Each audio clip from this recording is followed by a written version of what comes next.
सदा गीत गाता रहूं मैं नबी के हो तौफीक ऐसी आता या इलाही। अल्हम्दुलिल्लाह रब्बिल आलमीन वस्सलातु वस्सलामु अला सय्यिदिल मुरसलीन अम्मा बअदु फ़अऊज़ु बिल्लाहि मिनश शैतानिर रजीम बिस्मिल्लाहिर रहमानिर रहीम सलातु वस्सलामु अलैका या रसूलल्लाह व अला आलिका व अस्हाबिका या हबीबल्लाह सलातु वस्सलामु अलैका या नबी अल्लाह व अला आलिका व अस्हाबिका या नूर अल्लाह। नवैतु सुन्नतल इर्तिकाफ। इल्म दीन सीखने का ये जो सिलसिला है, इसकी भी नियत करें कि मैं अल्लाह की रज़ा के लिए मदनी मुज़ाकरे के जरिए इल्म दीन हासिल करूंगा।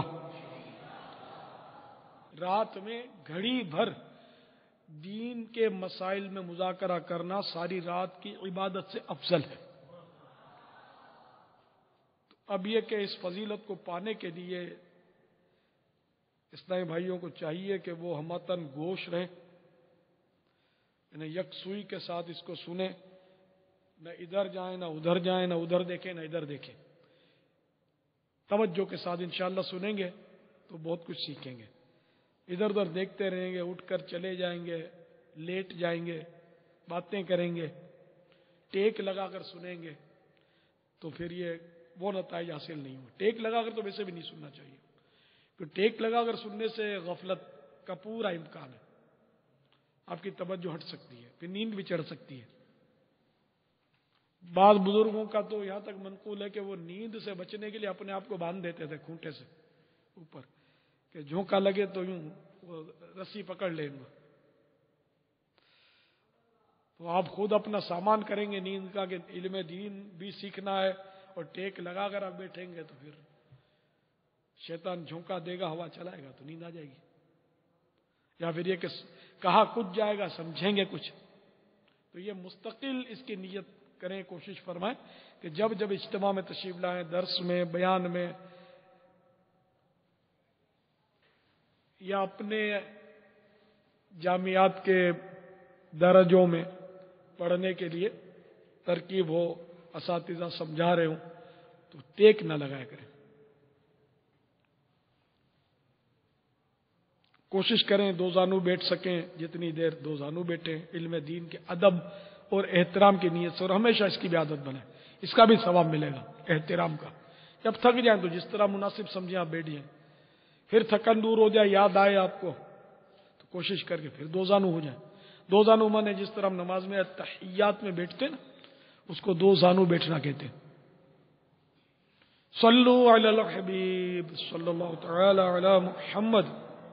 अल्हम्दुलिल्लाह 1431 सीने हिजरी के मुहर्रमुल हराम की आज 8वीं शब है। दावत इस्लामी के जामियातुल मदीना के तलबा का 3 रोज़ा तरबियती इज्तिमा का सिलसिला है। इस ज़िम्न में मदनी मुज़ाकरा है। आप सवालात कीजिए, हर सवाल के जवाब वो भी सवाब दे पाऊं ये जरूरी नहीं। मालूम होगा अर्ज करने की कोशिश करूंगा, भूल करता पाएं फौरन मेरी इस्लाह फरमाएं। मुझे आए बाएं शाएं करता, अपने मौके पर बिला वजह अड़ता नहीं, शुक्रिया के साथ रुजू करता पाएंगे इंशाअल्लाह अज़्ज़ व जल। उम्मीद है कि हमारे मदनी चैनल के नाज़रीन भी हमारे साथ शरीक रहेंगे मदनी मुज़ाकरे में, और इंशाअल्लाह मुमकिन हुआ तो नाज़रीन के टेलीफोनिक सवालात भी हम मदनी मुज़ाकरे में शामिल करेंगे इंशाअल्लाह अज़्ज़ व जल। सल्लु अलल हबीब सल्लल्लाहु तआला अला मुहम्मद तूबू इलल्लाह अस्तगफिरुल्लाह। सल्लु अलल हबीब सल्लल्लाहु तआला अला मुहम्मद امیر اہل سنت کی بارگاہ میں عرض ہے کہ محرم الحرام کا مبارک مہینہ چل رہا ہے اور اس سے ایک خاص نسبت حاصل ہے کہ اس کے 10 محرم کو امام حسین رضی اللہ تعالیٰ عنہ شہید ہوئے. تو حضور یہ ارشاد فرمائیں کہ کیا شہید زندہ ہوتے ہیں؟ جی ہاں، شہید زندہ ہوتے ہیں.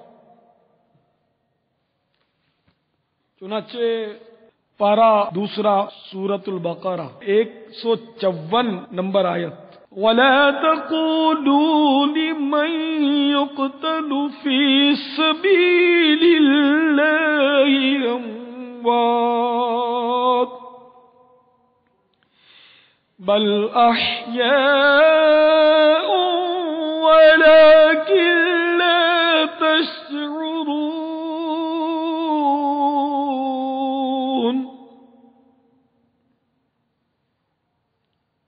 میرے آقا نعمت امام اہل سنت عظیم البرکت عظیم المرتبت پروان شمع رسالت مجدد دین و ملت مولانا شاہ احمد رضا خان علیہ رحمت الرحمان اپنے شہرہ آفاق ترجمہ قرآن کنز الایمان میں اس کا ترجمہ کچھ یوں کرتے ہیں، اور جو خدا کی راہ میں مارے جائیں انہیں مردہ نہ کہو بلکہ وہ زندہ ہیں، ہاں تمہیں خبر نہیں. آپ کو اس کی تفسیر بھی عرض کیے دیتا ہوں. چنانچہ حضرت صدر الافاضل مولانا سید محمد نعیم الدین مراد آبادی علیہ رحمۃ اللہ الحادی فرماتے ہیں کہ یہ آیت شہدائے بدر کے حق میں نازل ہوئی. لوگ شہداء کے حق میں کہتے تھے کہ فلاں کا انتقال ہو گیا، وہ دنیاوی آسائش سے محروم ہو گیا. ان کے حق میں یہ آیت نازل ہوئی. لوگ مطلب کہتے تھے کہ یہ اب تو دنیا سے چلے گئے، انتقال ہو گیا، اور اب ان کو دنیاوی راحتیں ختم ہو گئی، ان کی آسائشیں ختم ہو گئی. تو اس پر یہ قرآن کی آیت نازل ہوئی، اور جو خدا کی راہ میں مارے جائیں انہیں مردہ نہ کہو بلکہ وہ زندہ ہیں، ہاں تمہیں خبر نہیں. تو معلوم ہوا کہ شہید جو ہیں وہ حیات ہوتے ہیں. وہ کس طرح کی ان کی حیات ہوتی ہے اس کی تفسیر بھی سن لیجئے. چنانچہ صدر الافاضل رحمت اللہ تعالی علیہ فرماتے ہیں موت کے بعد ہی اللہ تعالی شہداء کو حیات عطا فرماتا ہے.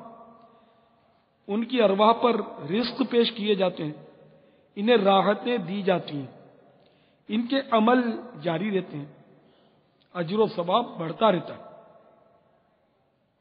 حدیث شریف میں کہ شہداء کی روحیں سبز پرندوں کے قالب یعنی بدن میں جنت کی سیر کرتی ہیں اور وہاں کے میوے اور نعمتیں کھاتی ہیں. مسئلہ، اللہ تعالیٰ کے فرما بردار بندوں کو قبر میں جنتی نعمتیں ملتی ہیں. شہید وہ مسلمان مکلف ظاہر ہے جو تیز ہتھیار سے ظلمن مارا گیا اور اس کے قتل سے مال بھی واجب نہ ہوا، یا معرکہ جنگ میں مردہ یا زخمی پایا گیا اور اس نے کچھ آسائش نہ پائی. اس پر دنیا میں یہ احکام ہے کہ نہ اس کو غسل دیا جائے نہ کفن، اپنے کپڑوں ہی میں رکھا جائے. اسی طرح اس پر نماز پڑھی جائے، اسی حالت میں دفن کیا جائے. آخرت میں شہید کا بڑا رتبہ ہے.